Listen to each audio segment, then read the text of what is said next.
I want to send out an early warning about the upcoming international football window that will see Jamaica traveling to play the USA in our next World Cup qualifier.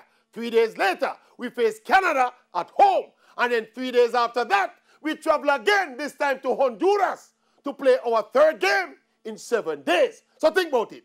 At the end of the next window, Jamaica would have played 6 of our 14 games, inclusive of Mexico away, USA away, Costa Rica away, and Honduras away.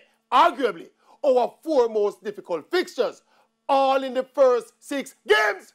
So we can look at it 2 ways. We can accept that the race is not for the swift, and having gotten the toughest games out of the way, it can only get easier. Or we can get bummy and scared and despondent and eventually jump off of the wagon.